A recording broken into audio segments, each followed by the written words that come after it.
अगर आप Bihar board inter परीक्षा 2027 की तैयारी कर रहे हैं तो आज का ये क्लास आपके लिए बहुत ही महत्वपूर्ण होने वाला है। आज के इस क्लास में 12 क्लास का हिस्ट्री यानी इतिहास का दूसरा चैप्टर जिसका नाम है राजा, किसान और नगर। इस चैप्टर का जितना भी क्वेश्चन से पिछले सालों के एग्जाम में पूछे जा चुके हैं और जितना भी क्वेश्चन पूछे जाने की संभावना है, सभी क्वेश्चन को हल करेंगे। यानी आज के इस एक क्लास में इस चैप्टर का सभी ऑब्जेक्टिव क्वेश्चन को हल करेंगे। आज का इस क्लास में जितना भी क्वेश्चन कराया जाएगा, सभी क्वेश्चन को अगर आप अच्छा से समझ लेते हैं तो एग्ज़ाम हॉल में इस चैप्टर से इसी पैटर्न का क्वेश्चन देखने को मिलेगा। तो चलिए शुरू करते हैं आज के इस क्लास को। क्वेश्चन नंबर 1 कह रहा है, धम्म की शुरुआत किसने की थी? अशोक ने, चंद्रगुप्त मौर्य ने, कनिष्क ने या फिर इनमें से कोई नहीं? तो धम्म की शुरुआत मौर्य वंश का महान शासक अशोक ने किया था। इसका राइट आंसर ऑप्शन ए हो जाएगा। मौर्य वंश का संस्थापक यानी स्थापना चंद्रगुप्त मौर्य ने किया था। तक्षशिला विश्वविद्यालय कहाँ स्थित था? पाकिस्तान में, भारत में, वर्मा में या फिर इनमें से कोई नहीं? तो तक्षशिला विश्वविद्यालय पाकिस्तान में स्थित था। इसका राइट आंसर ऑप्शन ए हो जाएगा। मेगास्थनीज ने भारत के साम्राज्य को कितने भागों में विभाजित किया था?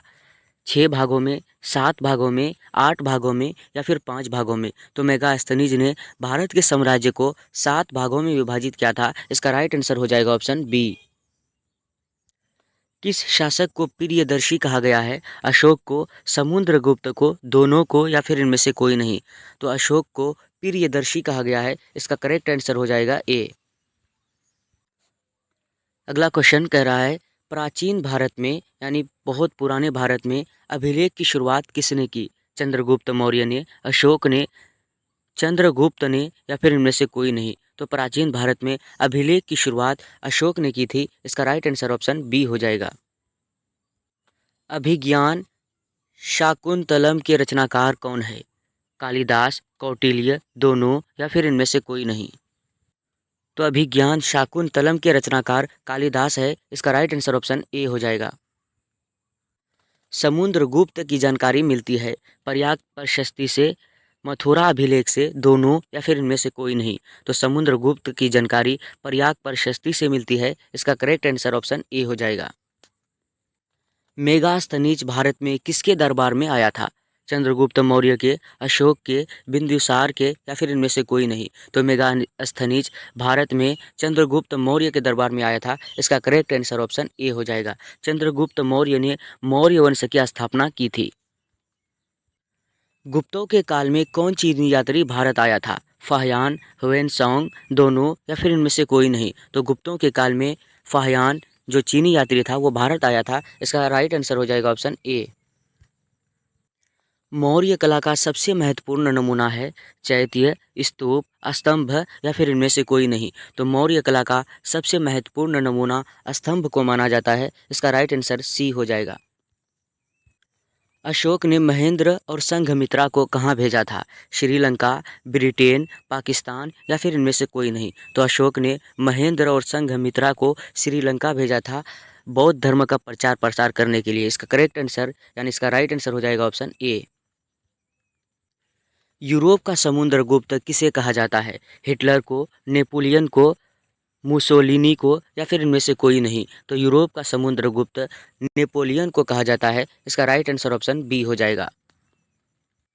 अगला क्वेश्चन कह रहा है, पाटलिपुत्र नगर की स्थापना उदयीन ने किस नदी के संगम पर की थी? गंगा, सोन, पुनपुन या फिर इनमें से सभी? तो पाटलिपुत्र नगर की स्थापना उदयीन ने गंगा, सोन और पुनपुन ये सभी नदी के किनारे संगम पर की थी। इसका राइट आंसर ऑप्शन डी हो जाएगा। जीवक वैद्य किस वंश के काल में था? मौर्य काल में, गुप्त काल में, हर्यक काल में या फिर इनमें से कोई नहीं? तो जीवक वैद्य हर्यक वंश के काल में था। इसका राइट आंसर ऑप्शन सी हो जाएगा। कलिंग युद्ध कब हुआ था? 261 ईसा पूर्व को, 251 ईसा पूर्व को, 263 ईसा पूर्व को या फिर इनमें से कोई नहीं? तो कलिंग युद्ध 261 ईसा पूर्व को अशोक ने किया था। इसका राइट आंसर ऑप्शन ए हो जाएगा। इस युद्ध यानी कलिंग युद्ध के बाद अशोक हिंसा को छोड़कर अहिंसा का पुजारी बन गया और बौद्ध धर्म को अपना लिया था। महावीर स्वामी ने यानी महावीर ने पार्श्वनाथ के सिद्धांतों में क्या जोड़ा? अहिंसा, ब्रह्मचर्य, सत्य या फिर इनमें से कोई नहीं। तो महावीर ने पार्श्वनाथ के सिद्धांतों में ब्रह्मचर्य जोड़ा था। इसका राइट आंसर ऑप्शन बी हो जाएगा। प्राचीन भारत में धम्म की शुरुआत किसने की? चंद्रगुप्त मौर्य ने, अशोक ने, कनिष्क ने या फिर इनमें से कोई नहीं। तो प्राचीन भारत में धम्म की शुरुआत अशोक ने की थी। इसका राइट आंसर ऑप्शन बी हो जाएगा। अशोक बौद्ध धर्म को अपना लिया था 261 में कलिंग युद्ध के बाद, और चंद्रगुप्त मौर्य ने मौर्य वंश का स्थापना किया था। अशोक का धर्म निम्न में से यानी इनमें से कहाँ नहीं फैला? सीरिया में, ब्रिटेन में, श्रीलंका में या फिर जापान में। तो अशोक का धर्म सीरिया में फैला था, ब्रिटेन में नहीं फैला था, श्रीलंका में भी फैला था और जापान में भी फैला था। तो आपसे सवाल पूछ रहा है कि अशोक का धर्म कहाँ नहीं फैला था? तो अशोक का धर्म ब्रिटेन में नहीं फैला था। इसका राइट आंसर ऑप्शन बी हो जाएगा। 5 चिन्ह वाले सिक्के किस धातु के होते थे? सोना का, चांदी का, तांबा का या फिर बी और सी दोनों। तो 5 चिन्ह वाले सिक्के चांदी और तांबा दोनों के होते थे। इसका राइट आंसर ऑप्शन डी हो जाएगा। जनपद शब्द का अर्थ क्या है? जहाँ लोग मवेशी रखते हैं, जहाँ लोग घर बनाते हैं, दोनों या फिर इनमें से कोई नहीं। तो जनपद शब्द का अर्थ है जहाँ लोग घर बनाते हैं। इसका राइट आंसर ऑप्शन बी हो जाएगा। वज्जी को सामाजिक ग्रंथों में क्या कहा गया है? गण संघ, गणतंत्र, राजतंत्र या फिर इनमें से सभी। तो वज्जी को सामाजिक ग्रंथों में गण संघ कहा गया है। इसका राइट आंसर ऑप्शन ए हो जाएगा। अगला क्वेश्चन कह रहा है बिंबिसार किस वंश से संबंधित था? हर्यक वंश, गुप्त वंश, दोनों या फिर इनमें से कोई नहीं। तो बिंबिसार हर्यक वंश से संबंधित था। इसका राइट आंसर ऑप्शन ए हो जाएगा। अर्थशास्त्र के लेखक कौन थे? मनु, कौटिल्य, वेद व्यास या फिर इनमें से कोई नहीं। तो अर्थशास्त्र के लेखक कौटिल्य था। इसका राइट आंसर ऑप्शन बी हो जाएगा। पतंजलि के महाभाष्य से किस काल की जानकारी मिलती है? गुप्त काल, मौर्य काल, प्राग मौर्य काल या फिर इनमें से कोई नहीं। तो पतंजलि के महाभाष्य से प्राग मौर्य काल की जानकारी मिलती है। इसका राइट आंसर ऑप्शन सी हो जाएगा। अर्थशास्त्र की रचना कब हुई थी? 6ठी शताब्दी ईसा पूर्व को, 5वीं शताब्दी ईसा पूर्व को, 4थी शताब्दी ईसा पूर्व को या फिर 3री शताब्दी ईसा पूर्व को। तो अर्थशास्त्र की रचना 4थी शताब्दी ईसा पूर्व को हुई थी। इसका राइट आंसर ऑप्शन सी हो जाएगा। राजत रंगिनी के लेखक कौन है? पतंजलि, कल्हन, बाणभट्ट या फिर इनमें से कोई नहीं, इनमें से सभी। तो राजत रंगिनी के लेखक कल्हन है। इसका राइट आंसर ऑप्शन बी हो जाएगा। मौर्यकालीन टकसाल का प्रधान कौन था? मुद्राध्यक्ष, लक्षणाध्यक्ष, दोनों या फिर इनमें से कोई नहीं। तो मौर्यकालीन टकसाल का प्रधान लक्षणाध्यक्ष था। इसका राइट आंसर ऑप्शन बी हो जाएगा। प्रयाग प्रशस्ति की रचना किसने की? कालिदास, हरिसेन, पतंजलि या फिर इनमें से कोई नहीं। तो प्रयाग प्रशस्ति की रचना हरिसेन ने की थी। इसका राइट आंसर ऑप्शन बी हो जाएगा। भारतीय इतिहास का स्वर्ण काल किसे कहा जाता है? मौर्य काल को, गुप्त काल को, मुगल काल को या फिर इनमें से कोई नहीं। तो भारतीय इतिहास का स्वर्ण काल गुप्त काल को कहा जाता है। इसका राइट आंसर ऑप्शन बी हो जाएगा। अशोक किस वंश का शासक था? नंद वंश का, मौर्य वंश का, गुप्त वंश का या फिर चोल वंश का। तो अशोक मौर्य वंश का शासक था। इसका राइट आंसर ऑप्शन बी हो जाएगा। और अशोक को मौर्य वंश का महान शासक भी कहा जाता था। धम्म महापात्र को किसने नियुक्त किया? या फिर यही सवाल आपसे इस तरह से भी पूछ सकता है कि धम्म की शुरुआत किसने की? तो धम्म की शुरुआत अशोक ने की थी। इसका राइट आंसर ऑप्शन सी हो जाएगा। अशोक ने बौद्ध धर्म को अपना लिया था 261 ईसा पूर्व में कलिंग युद्ध के बाद। कनिष्क की राज्यारोहण तिथि क्या है? 48 ईस्वी, 78 ईस्वी, 88 ईस्वी या फिर 98 ईस्वी। तो कनिष्क की राज्यारोहण तिथि 78 ईस्वी है। इसका करेक्ट आंसर ऑप्शन बी हो जाएगा। अशोक के कलिंग विजय का उल्लेख किस शिलालेख में है? प्रथम, सप्तम, दशम या फिर 13वां। तो अशोक के कलिंग विजय का उल्लेख 13वां शिलालेख में है। इसका राइट आंसर ऑप्शन डी हो जाएगा। 16 महाजनपदों में सबसे शक्तिशाली कौन था? मगध, अवंती, कौशल या फिर इनमें से कोई नहीं? तो 16 महाजनपदों में सबसे शक्तिशाली मगध था। इसका राइट आंसर ऑप्शन ए हो जाएगा। किस भारतीय शासक को नेपोलियन कहा जाता है? चंद्रगुप्त मौर्य को, कनिष्क को, समुद्रगुप्त को या फिर इनमें से कोई नहीं? तो समुद्र को भारत का नेपोलियन कहा जाता है। इसका राइट आंसर ऑप्शन सी हो जाएगा। वेदों की संख्या कितनी है? 4, 5, 3 या फिर 8? तो वेदों की संख्या 4 है। यजुर्वेद, सामवेद, अथर्ववेद और ऋग्वेद। और अगर आपसे सवाल पूछे कि सबसे पुरानी वेद कौन सी है, तो ऋग्वेद सबसे पुरानी वेद है और वेदों की संख्या 4 है। इसका राइट आंसर ऑप्शन ए हो जाएगा। मौर्य साम्राज्य का प्रथम शासक कौन था? बिंदुसार, चंद्रगुप्त मौर्य, अशोक या फिर महेंद्र? तो मौर्य साम्राज्य का प्रथम शासक चंद्रगुप्त मौर्य था, जो मौर्य वंश का स्थापना किया था। और मौर्य साम्राज्य का दूसरा शासक बिंदुसार था और मौर्य साम्राज्य का तीसरा शासक अशोक था। अशोक को मौर्य साम्राज्य का महान शासक भी कहा जाता था। मुद्रा राक्षस के लेखक कौन है? कौटिल्य, विशाखादत्त, मेगास्थनीज या फिर इनमें से कोई नहीं? तो मुद्रा राक्षस के लेखक विशाखादत्त था। इसका राइट आंसर ऑप्शन बी हो जाएगा।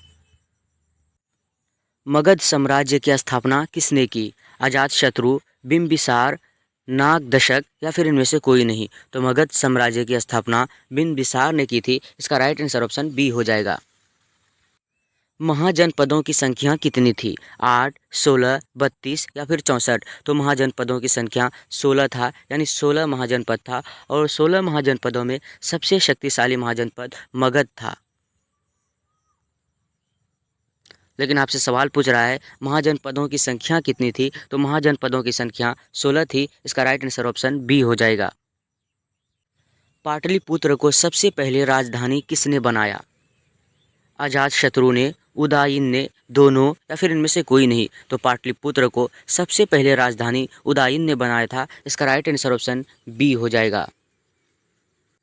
कौटिल्य किसके मंत्री थे? अशोक के, चंद्रगुप्त मौर्य के, दोनों या फिर इनमें से कोई नहीं? तो कौटिल्य चंद्रगुप्त मौर्य का मंत्री था। इसका राइट सही जवाब हो जाएगा ऑप्शन बी। कामसूत्र की रचना किसने की? विष्णु शर्मा, वात्स्यायन, दोनों या फिर इनमें से कोई नहीं? तो कामसूत्र की रचना वात्स्यायन ने की थी। इसका करेक्ट आंसर ऑप्शन बी हो जाएगा। बाणभट्ट की कादंबरी में किसका वर्णन है?